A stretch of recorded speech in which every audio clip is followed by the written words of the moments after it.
2018 मध्ये तत्कालीन खासदार राजू शेट्टी यांनी महाराष्ट्रातील फॉरेस्ट डिपार्टमेंटला एक पत्र लिहिलं आणि या हत्तीला इथून हलवून जंगलामध्ये सोडण्याची विनंती केली। पण तेच खासदार आता या हत्तीला परत आश्रमामध्ये ठेवण्याच्या मागे का लागलेत याचं कारण कुणाला कळत नाही। हाच हत्ती 3 वर्षाचा असताना याला जंगलातून तोडून त्याच्या आईपासून तोडून आश्रमात आणण्यात आलं। आश्रमात आणल्यानंतर त्याला सिमेंट कॉन्क्रीटच्या शेडमध्ये ठेवण्यात आलं, जे प्राण्यांच्यासाठी उपयुक्त नाहीये। याच्यावरती अंकुश ठेवण्यासाठी अंकुश वापरण्यात आला, तेही प्राण्यांच्यासाठी उपयुक्त नाहीये। त्यानंतर या हत्तीची मानसिक स्थिती खालावलेली होती आणि त्याचमुळे 2017 मध्ये या हत्तीने याच मठातील एका स्वामींवरती हल्ला केला, ज्यामुळे त्या स्वामींचा मृत्यू झाला।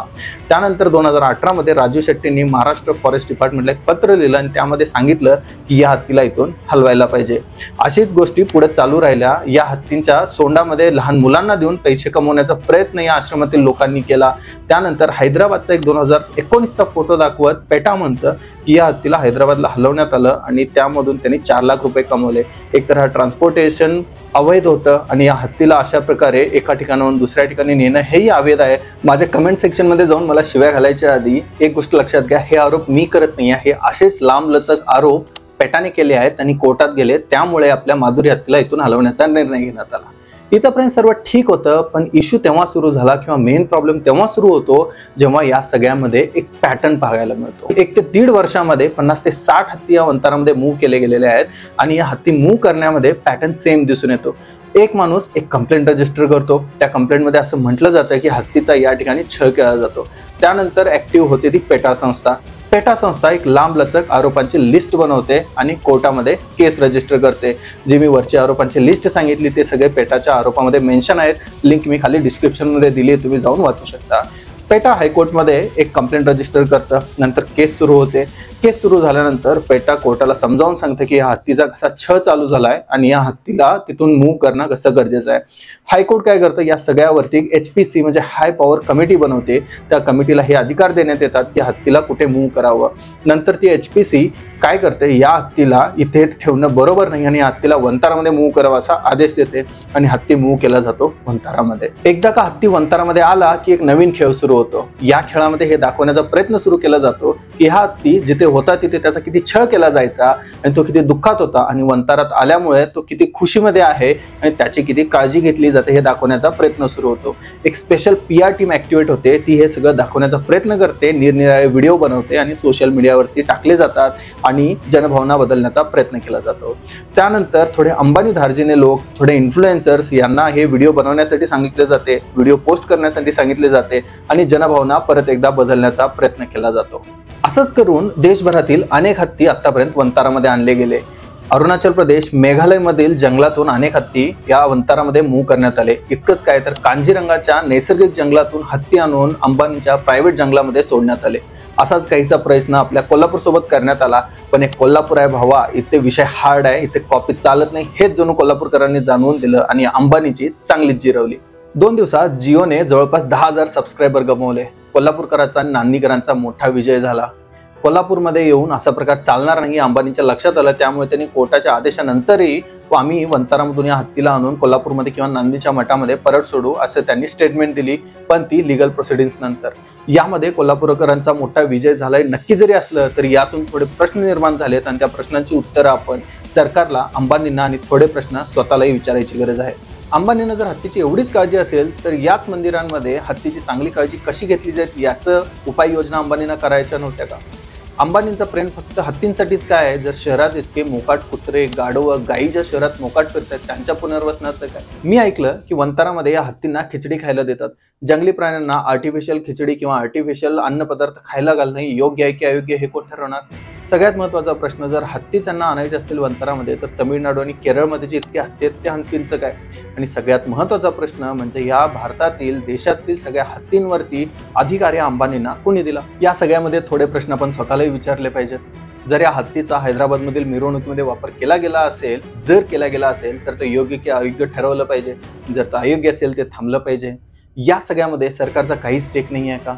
हे आपण विचार केला पाहिजे। अगेन मी सरकार म्हणतोय, कोणतीही पार्टी नाही। आणि तिसरा आणि सगळ्यात महत्त्वाचा प्रश्न म्हणजे अंबानींना या हत्तींचं एवढं प्रेम काय आहे? तर याच्या मागे बरेच इन्फ्लुएन्सर किंवा सोशल मीडियावरती बरेच व्हिडिओ फिरतायत, ते असं म्हणतायत की हत्तींना एक जेनेटिक म्युटेशन करून माणसाळलेल्या हत्तींची एक प्रजाती तयार करायची आहे किंवा थोडे लोक म्हणतायत की हस्तिदंतांचा व्यापार करायचा आहे अंबानींना। पण अंबानींकडे जेवढा पैसा आणि जेवढी शोहरत आहे ते बघून ते सगळं असा प्रकार करतील असं मला काही वाटत नाही. त्यामुळे त्याकडे जास्त लक्ष देण्याची गरज नाही. मुळात अंबानींना फक्त हत्तीचंच का पडलेलं आहे आणि पेटालाही फक्त हत्तींचीच का पडलेलं आहे? शहरात फिरणाऱ्या मोकाट गायी त्यांना दिसत नाहीत का? यांचं पुनर्वसन कोण करणार? कित्येक कुत्री मोकाट फिरतायत, त्यांना कधी खायला मिळतं कधी मिळत नाही, त्यांचं पुनर्वसन कोण करणार आहे? कित्येक माकडं कित्येक गाढवं अशीच फिरतायत ज्यामुळे रस्त्यांवरती ट्रॅफिक जाम होत आहे गायींमुळे खास करून, त्यांचं पुनर्वसन कोण करणार आहे? बरं, प्राण्यांचं सोडा, पण मला एक सांगा, भारत देशामध्ये किती भिकारी रस्त्यावरती फिरतायत उन्हातानामध्ये पावसामध्ये तसेच पडून राहिलेले असतात. कुणाचा हात तुटलेला असतो, कुणाचा पाय तुटलेला असतो, काही झालेलं असतं. यांचं पुनर्वसन कोण करणार? मुळात माणसांच्या संवर्धनासाठी भिकाऱ्यांच्या संवर्धनासाठी तुम्ही काय करताय याचं उत्तर तुम्हाला देणं आवश्यक आहे. कारण जर तुम्हाला प्राण्यांवर इतका प्रेम असेल तर त्याच्यापेक्षा जास्त प्रेम तुम्हाला माणसांवर असलं पाहिजे.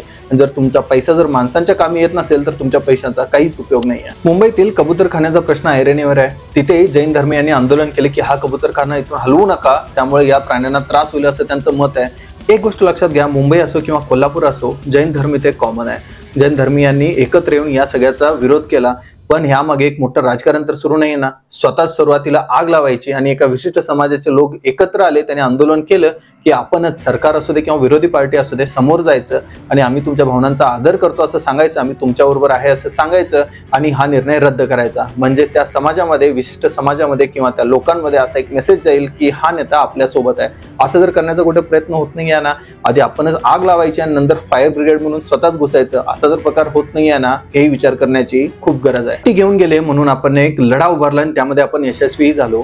पण जिथे रोजची लोक मरतायत, रस्त्यांवरील खड्ड्यामुळे अनेक संसार उद्ध्वस्त होत आहेत, कित्येक ऍक्सिडेंट्स होत आहेत, खराब रस्ते, उड्डाणपुलांची कामं होत नाही आहेत, प्रत्येक घरात पाणी नाही आहे, पूर व्यवस्थापन नाही आहे, याचं काम, या कामासाठी आपण कधी सरकारला जाब विचारणार?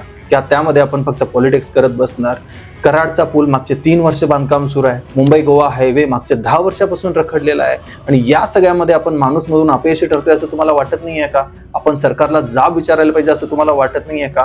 हत्तीसाठी आपण एकत्र आलो, यातून आपल्याला आपली ताकद दिसली, पण हीच ताकद आपल्याला सरकारच्या विरोधात वापरावी असं तुम्हाला वाटत नाहीये का? माणूस म्हणून आपण कुठेतरी फेल होतोय असं वाटायला लागलंय. ज्या गोष्टीचा आपल्यावर डायरेक्ट इम्पॅक्ट होतो त्याच्याबद्दल आपण ब्र काढायचं नाही. रोज तेच खड्डे, तोच त्रास, प्रत्येक वर्षी पूर येतो, संसार उद्ध्वस्त होतात, संसार रस्त्यावर येतात, कित्येक लोकांचे जीव जातात, कित्येक लोक मरतात, कित्येक लोक मारले जातात, दुधात भेसळ, तेलात भेसळ, खायचे वांदे, प्यायचे वांदे, तरी याबद्दल एक शब्दही काढायचं नाही. का? तर तुमचा नेता सरकारमध्ये बसलाय म्हणून. नेता, पार्टी या सर्वांच्या वर उठून कधी आपण विचार करणार आहोत की नाही? हत्ती आला गेला सगळं झालं, त्यासाठी लढा उभारला हेही चांगलं आहे, पण माणसाचा जीव जातो तिथे आपण आवाज उठवणार की नाही आहोत? कुठेतरी माणूस म्हणून आपण फेल होतोय असं आपल्याला वाटत नाही आहे का? आपल्याला पार्टी पॉलिटिक्स, पार्टी, सरकार या सगळ्याच्या वर उठून आवाज उचलायला पाहिजे. आपल्या रोजच्या गरजा भागवण्यासाठी आपल्या ताकदीचा वापर केला पाहिजे असं तुम्हाला वाटत नाही का? जर असं वाटत नसेल, माणूस म्हणून आपण नक्कीच फेल होतो. नमस्कार.